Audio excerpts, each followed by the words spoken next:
Hi guys! Oh wow, this December really hit hard. Like a lot. I mean, a lot of tasks, projects, and deadlines. It felt like an endless stream.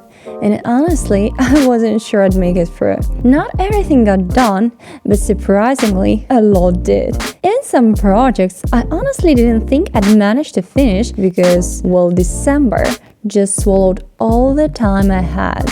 Literally gone. Back in November, when I was looking at the December calendar with everything I had in mind, I remember thinking, how on earth am I going to survive this? And if you're curious, the answer is sleep gets sacrificed. Well, and maybe health as well? Question mark. I even managed to squeeze in Game Jam in Sermonetta this month. Oh boy, this was an experience. A completely different vibe from other jams I've had. So many stories there. But I'll tell you that another time. I promise. Let's just say it's reserved for the someday very fun story collection. Anyway, today I want to talk about something a bit closer to home. A 3D sculpting challenge my university professor organized. So, picture this. The professor comes to my class one day and says, "Hey, for my current class, I've set up a 3D sculpting challenge. You've got 3 weeks. The theme, Christmas. The winner's sculpture will be 3D printed in our university lab." And I thought, I need to do this. But December, as I mentioned, was already a nightmare of time management. Could I possibly fit this in? Here's the kicker. The winner wasn't going to be chosen by Professor himself, but by his friends and colleagues, and it's not just anyone. So, regarding who evaluated our works, our professor explained that the project will be evaluated not by him, but by the 2 of his colleagues' friends. One of them is an environment artist at Ubisoft Berlin. He was a part of the theme behind Far Cry 6. He led prop branding for multiple DLC maps. He also worked on Unreal Engine 5 tech demos, creating high-quality props to showcase the engine visual capabilities. Alongside production work, he mentions artists at Think Tank, Canadian school focused on game and VFX industry, training with strong mentorship from working professionals. I do follow one YouTuber that was studying at Think Tank, and he has a super incredible characters in his portfolio. So I saw all his the YouTuber with graphic capabilities with Think Tank. Okay, another person who will take a part of evaluating our works is a freelance lead character artist currently working with Airborne Studios. He specializes in character creation. In particular, he's known for his works for Fortnite, Dota 2, and Spyro the Dragon. And I thought, wow, this isn't just a university casual challenge. This is serious. This is a real industry eyes on your work. And right there in that moment, I knew I have to participate. So the second the challenge was announced, my brain immediately started spinning ideas. I wanted something that would stand out, something playful and story-driven. And then it hit me. Why not create a tiny Christmas scene, almost like a little animated story frozen in 3D? The concept was kind of wild actually. Imagine Santa, made of cream. In Italian, it is called panna, that you add above your ice cream. So Santa made of panna, or cream, trying to deliver presents to children. But of course, chaos ensures he's being chased by evil skeletons made of white chocolate, kind of representing the concept of sweet zombies. This concept was used in the first episode of Adventure Times, like episode 1, season 1, like this. And these zombie skeletons are trying to ruin Christmas and steal the gifts. Sound like a concept for animated story for kids, right? Like a movie or cartoon? Yeah. And then there's an elf represented as a gingerbread cookie fighting off the chocolate skeletons. Oh, and instead of snow, the whole scene sits on a layer of sugar. Yeah, sugar. I just had to do this. The idea felt so alive in my head, I couldn't settle for a simpler Santa, the sculpture of the generic scene. But December, as we know, was merciless. Time was practically non-existent, and I wasn't even sure I could really pull it off. So I held onto the idea in my mind for a few days, trying to carve out tiny pockets of time here and there, and then Sunday morning came. 14 December. I started working from scratch. Block out, Dynamish, the whole 9 yards, and I had a clear deadline. Okay, maybe not that clear. I mean, I knew that the work we were supposed to deliver on Thursday 18th December, like 5 days after, but I didn't know the exact time. The week before, I had sermon at a game jam that happened from Friday to Sunday, and all the week I was at the university and at work, and all the other days before and after and right now, same concept. University, work, and train nightmares to move between all these places. About that week with Game Jam, I basically slept 3 nights out of the whole week, like 3 nights out of 6 nights. Crazy, because I had a lot of stuff to do for university and my own projects, and that's exhausting, completely exhausting. But these tough decisions to do not sleep and suffer all the day after, that night without sleep, during the train mostly, at the university a bit less. During train, that's the worst part. At work, okay, I was surviving. It kinda worth it, because I had finished a lot of important projects for that week. So, returning back, I had a 3D sculpture project to submit until Thursday. Not much time for something this ambitious. Not one character, but a complete scene of something that is happening. But somehow the excitement outweighed the panic. Now, my workflow for the project was intense. Usually, I tend to linger too long on details, because I have this mental voice saying, graphics is serious work, it takes time. Even though I know from how the studios work, a full blockout to final model with UVs and baking can be done much faster than my brain believes. Usually it takes 1 week in the studio for an average CG artist to make a model from blockout and ZBrush to finished model with UVs and baking. Obviously it depends on the model, but usually it's like 3 days for a finished model in high polygonal mesh, like in ZBrush, and then all the steps of the pipeline in Maya, modeling, retypology, UV, and whatever, and texture as well. However, I just couldn't compromise on my concept with myself and my insufficiency of time. So here is how these days went down. Sunday, I started my day fully committed. Coffee in hand, dove straight into the project. I began with the basics, modeling a simple cap, a sugar bowl in Maya, just to get into the rhythm and warm up my hands. Then I jumped into ZBrush. I blocked out all the characters and the scene elements using Dynamish, keeping the forms rough and simple. Most of my meshes stayed in Dynamish at this point. I wasn't thinking about shortcuts, I just needed to get the forms down, set the scene, and lock in the composition.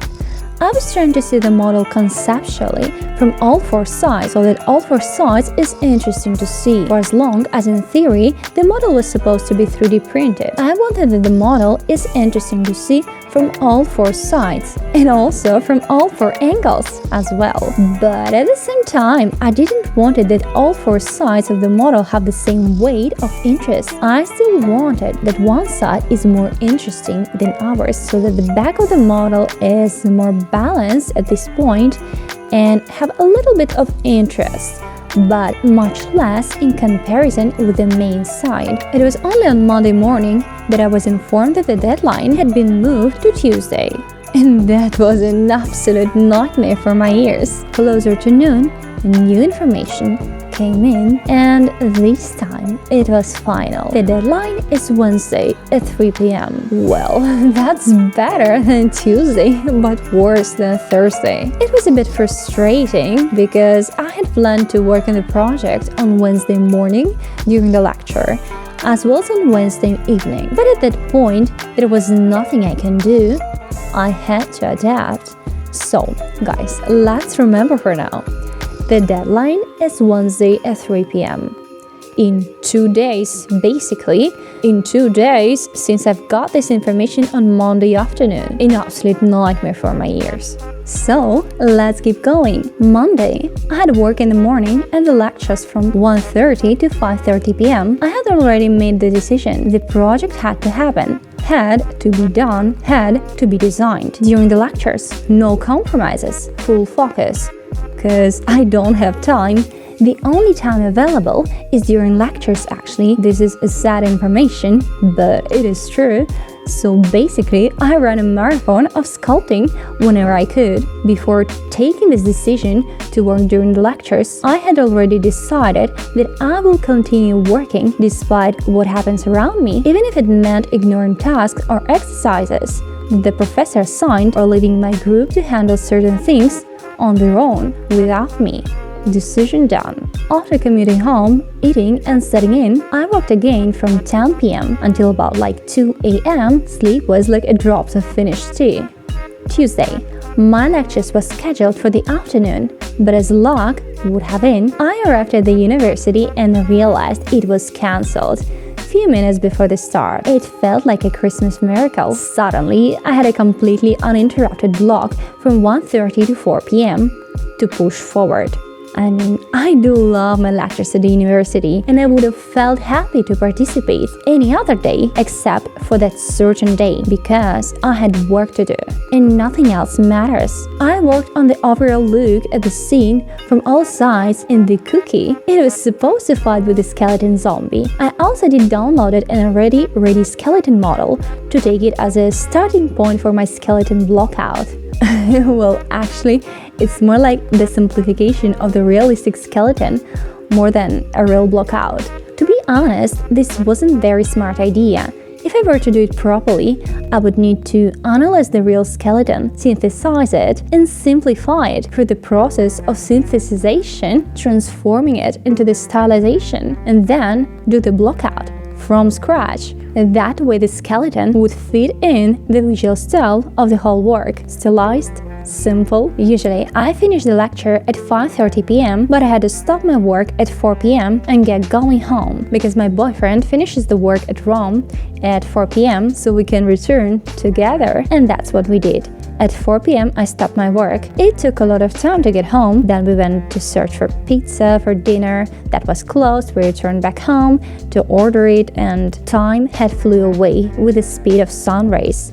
I had a possibility to continue working on my project after 9 p.m. I also didn't sleep that night at all. As I said, I didn't have time. So this was the intense night. I worked relentlessly to refine the scene, improve details, and made the skeleton model to kinda feel like melting down. You will see later that I exaggerated with the details for the skeleton chocolate zombies. I also started with a realistic skeleton due to the time constraints. I simplified and stylized as a chocolate melting so it would match the playful tone of the scene. I pushed for the entire evening and finished around 5 a.m. It was brutal, but oddly satisfying. Wednesday.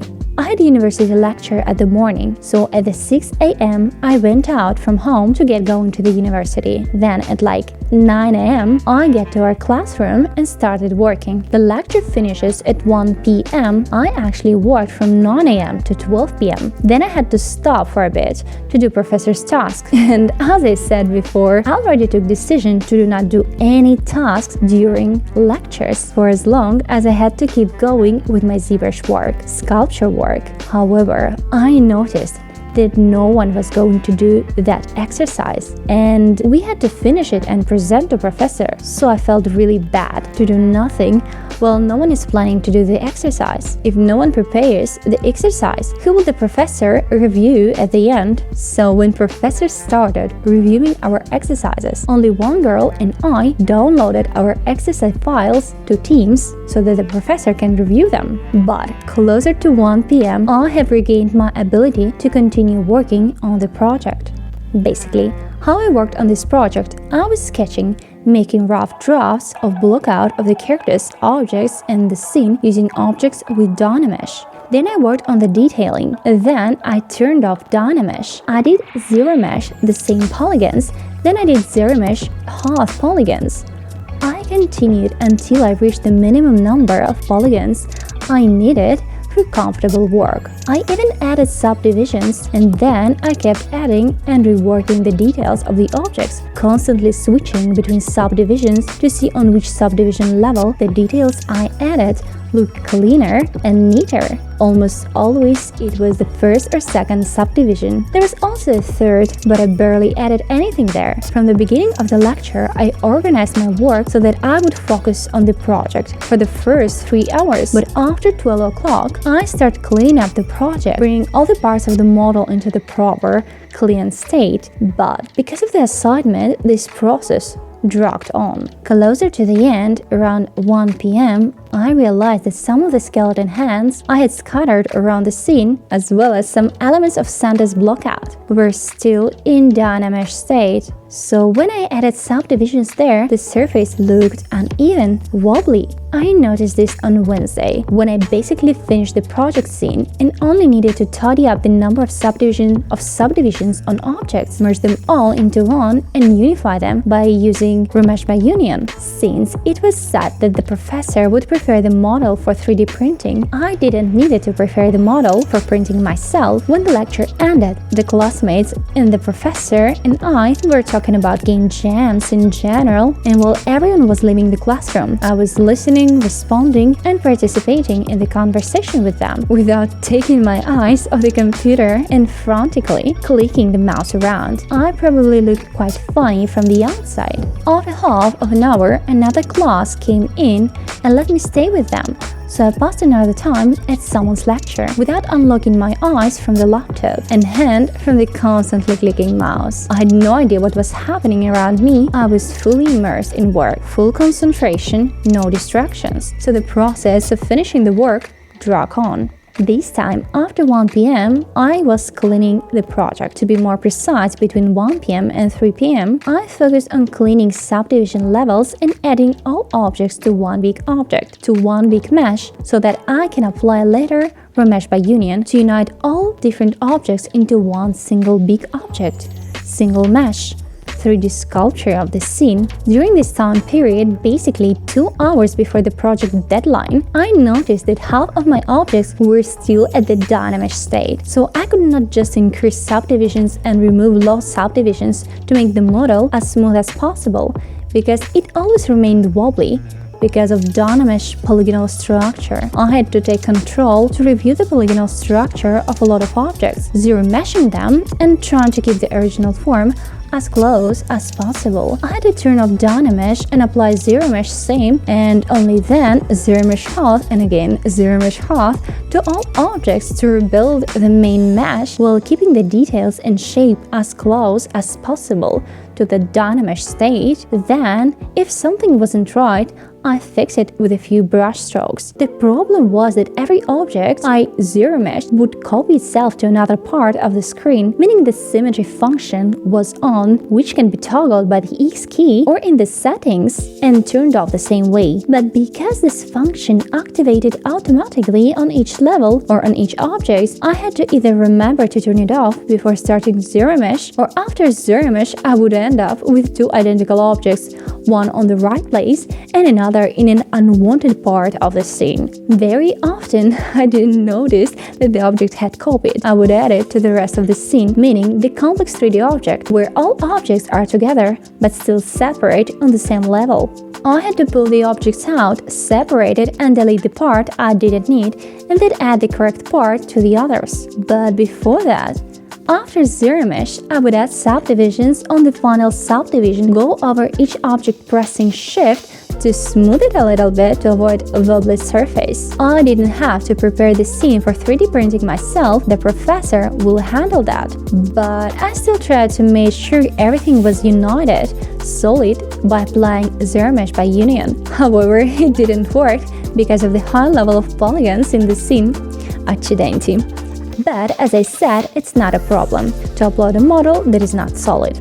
So, my process of finishing the work finally finished. What time do you think I uploaded my work? I do remember to you. The deadline is Wednesday. This day we're currently in, and the time of the deadline is 3 p.m. So now, as I refresh this information for you, what time do you think I uploaded my work to be a part of this challenge? Try to guess. Think.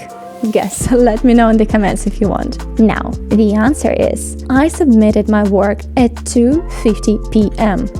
Basically, project deadline is 3 p.m. At 2:47 p.m., I finished my project and saved it in ZBrush. At 2:50 p.m., I uploaded the project to the Google Drive and Teams. At 2:53 p.m., I sent a message to the professor letting him know that I had uploaded the project. It's incredible if you think about it.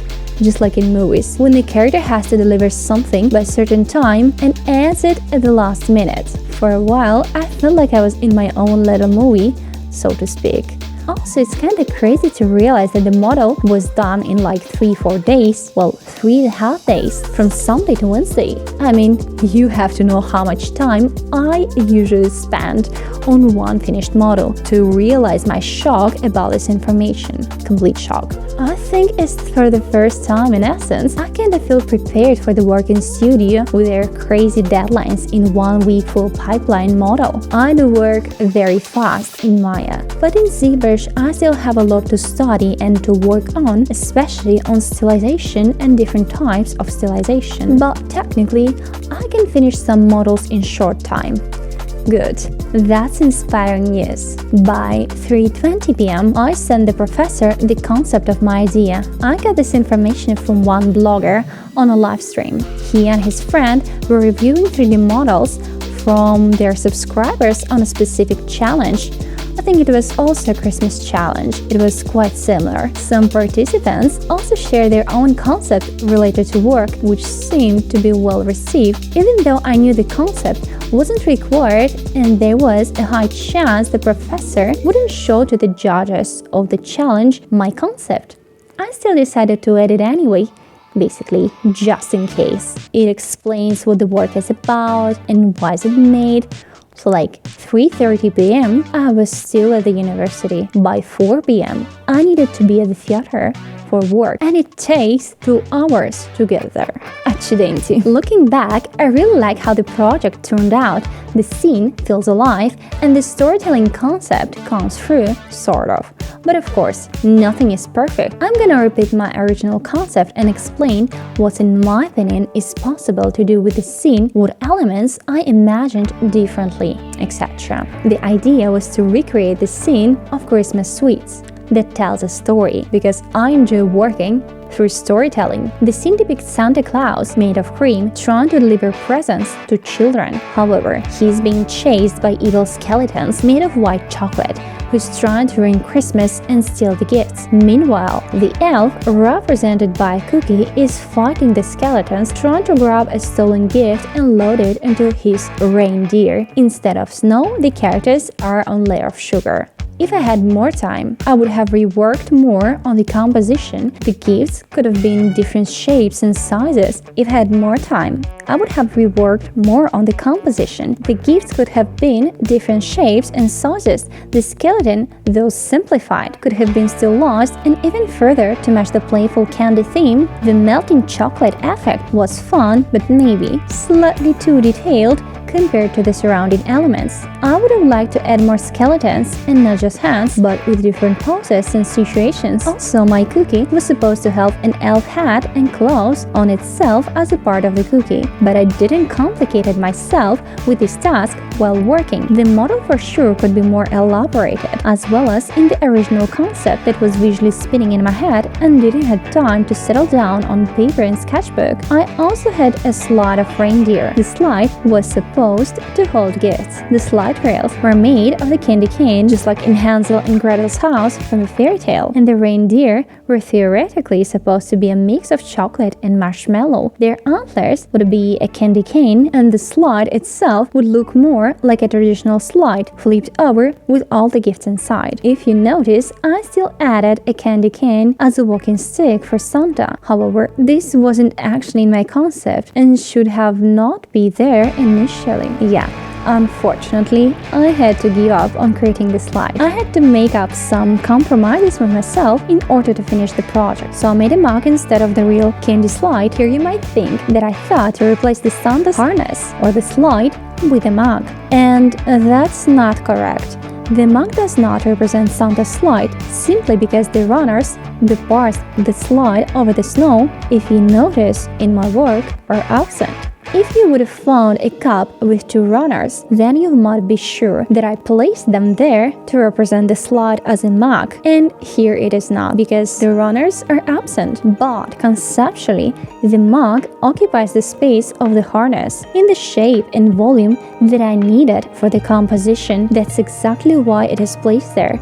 I also did collect a few gifts in the mug, like 3. But originally it was much more. I already said that I noticed that some people who saw this scene had trouble understanding the story at the first glance. They were like wondering at me, "But I thought that this theme of this challenge is Christmas. Why do I see skeletons?" That's always a tricky part with storytelling in 3D, how to make the narrative instantly readable without extra explanation. If you have ideas on improving scene readability, I'd love to hear them in the comments, because I have completely no idea how to make this concept more clear, how to make it more readable visually at this 3D sculpture, let's say, and understand the original concept. I completely have no idea. So if you have any ideas and want to share it with me, write in the comments. I would be so happy to see and reanalyze this concept again and again. Arriving to the mentors of this challenge, my professor and his 2 colleagues, now we can discuss professional critique from industry artists. Since this professor teaches a different class and no longer teaches my class because we are in our final year at the university, I did not attend the lecture. They were reviewing students' work on this challenge and giving critique and grades. I only arrived at the very end during my own lecture, before my lecture, so I wasn't able to hear the critique myself. Here is how it happened in more detail. At 12 o'clock, I got off the train, and right then a voice message arrived in our class group chat. One of the guys mentioned that he had dropped by professor's lecture out of curiosity to see the works of the challenge, and he shared the critique with me and another guy. We were the only 2 from our class participating in the challenge. Basically, in the short voice message, he relayed the feedback on my project. "Oh well, professor liked the model. Unfortunately, the idea wasn't very clear. If you analyze the scene a bit better, like the zombie and the sugar tray, they were too realistic compared to everything else. But anyway, he really liked how you did the creases. Pretty well done." Let me explain for those who don't know what crease is. A crease is a line on the edge of 3D model that stays sharp when smoothing so that the details don't get blurred. But at the same time, it is not sharp, but a little bit smooth, creased. Simply put, a crease preserves sharp edges on sculpture when subdivide the polygons. So I kinda didn't really understood professor liked the model. And what about the judges? The judges that work in Ubisoft and Airborne Studios, do they like it as well? I wasn't sure whether they shared the professor's opinion or not. Maybe they would have given me advices if I had been at the lecture myself. Did they even participate at all, like the part of the video call, or just gave grades before the lecture? So many questions, 0 answers. But I can share another moment. So, the class with the professor had just finished their lecture. People were slowly packing up, chatting, and leaving the audience. I walked in, taking off my jacket and looking for a spot to sit. At that moment, I was thinking about something completely different because I was for sure I hadn't won. In the voice message I'd listened to half an hour earlier, when I got off the train, there was nothing mentioned besides a tiny bit of critique. My mind was already on the questions I had to ask the professor of programming during the upcoming lecture. And then I just stepped over the threshold of the classroom and out of breath from getting to the university when the professor shouted across the room, pointing at me, "You